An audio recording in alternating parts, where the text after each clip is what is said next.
Hello and welcome to your motorhome for 6 persons. I'm going to do a quick walkthrough through the car with you, and I hope that it helps during your travels in Iceland. First of all, if we look through over here, the big difference between driving a motorhome and a normal car is of course the size of it, but also the handbrake is on the left side but not the right side, but it works like a normal handbrake. Also for the lights, it's a flick of this switch over here. The lights are mandatory in Iceland and they have to be turned on while you're driving, and of course turn them off when you stop. Everything else here in the front is normal, like any other vehicle. The diesel, you fill that up over here and you simply open it with your finger, pull this out, and then you use the same key as for the ignition to open up the cap. Through this door over here, you have the propane gas bottle, and the propane gas you use for heating the vehicle, you use it for cooling the refrigerator, for the stove, and also to heat the water. So the way to work it is, you have on the top, you have this screw top to open and to close, and before you try to use any of the systems inside, you have to open the gas bottle and then you can use it. If it's closed, nothing will work. This bottle usually lasts people 4 to 5 days during the travels, and if you have to replace the bottle during your travel, you simply disconnect the pipe that comes from here, disconnect it with this one. Just be careful that you close it before. Disconnect it, take the bottle out, take it inside the next gas station, tell them that you need a new one. They take the old one, give you a full one, and you pay for the refill. Over here is the fresh water, and this you can refill on all of the campsites in Iceland, and also some of the gas stations they offer you to do this, but on the campsite you simply stick a hose in here, and when it starts spitting out water, it's full. And here is the fun part of traveling in a motorhome. This is the toilet cassette, and this you need to empty before you come back. Basically everything you do in the toilet goes into this box, and you have to be careful on the inside. I'll show you later to open the toilet box before you use it, and then close it when you're done. But when dumping the waste, you simply pull up this handle over here, this one, pull it up, and then you can drag this out, take it all the way out, take the nozzle to the side, open it, and then you can dump it on the designated area. All of the campsites in Iceland, they offer you to do this. Saw that. Nothing else to see on this side. If we have a look on the other side. First you have this big door here, and this is the door to the luggage storage. And in the luggage storage you will find the charging cable to plug the vehicle in on the campsite. You will find a spare wheel and the tools to change the wheel. Some of the cars have a spare wheel, the other ones do have this pump and go system, and if they have a spare wheel, it's here. If they have a pump and go, it's in the front. And of course you can store your luggage here and all that. Next thing over here is this one here. This is for the cable. So when you plug it in, you plug the cable in here, and then you plug it in on the campsite to a plug that they offer.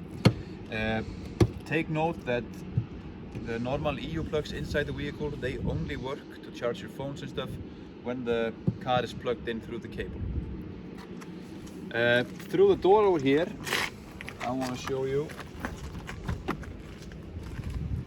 There are electrical steps over here, and you take them down with the button over here. This is to lower them and raise them. And if I press it, you can see the step come down like that.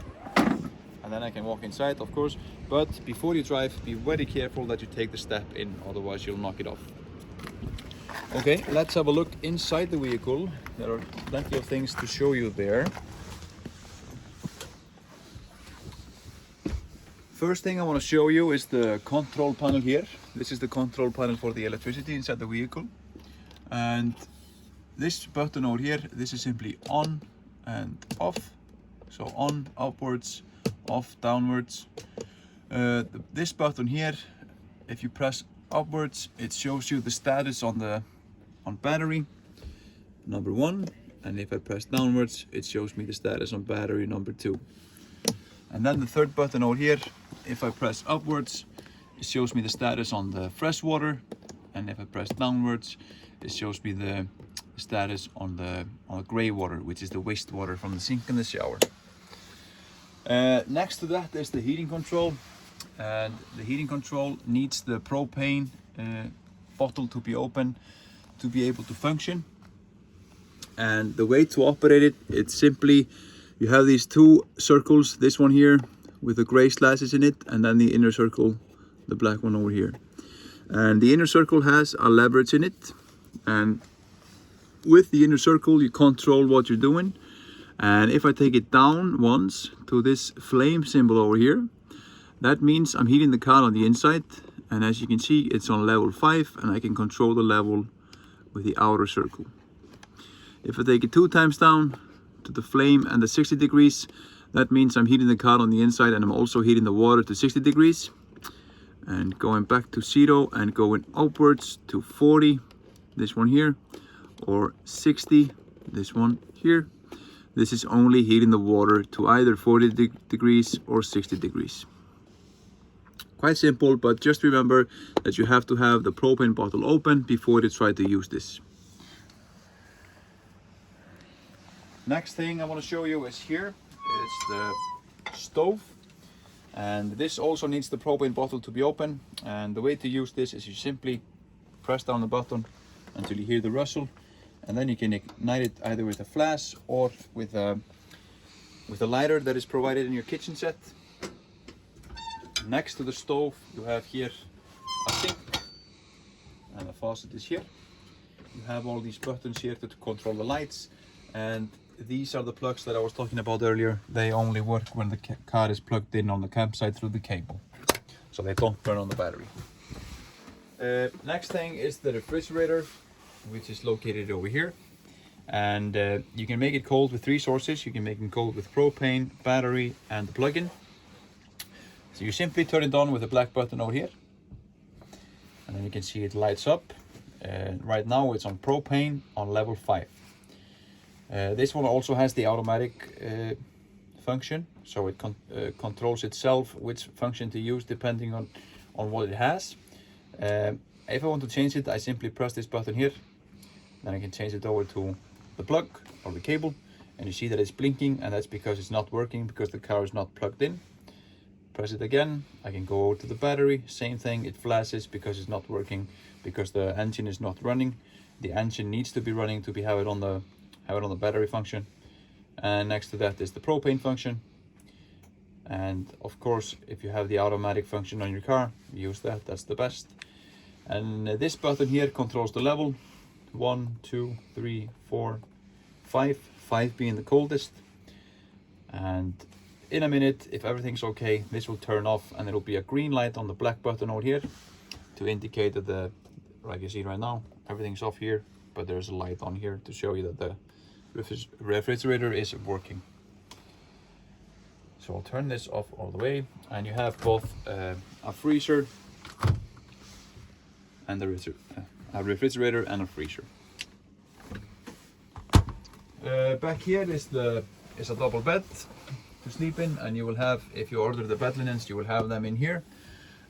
Up there also above the driver's seat is a double bed, and then in the kitchen area here next to us you can make this into a bed as well. What I want to show you as well is through this door over here, the toilet.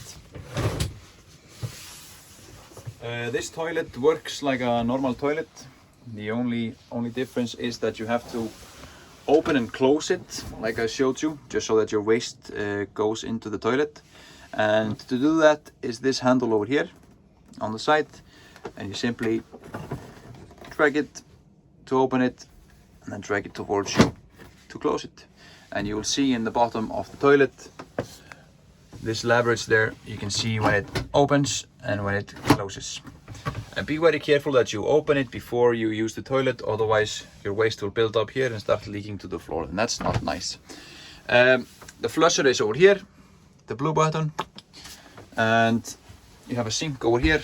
And if you want to take a shower, if you want to take a shower, you simply take this clip off here, and then you can take the interior to the side and you have a shower.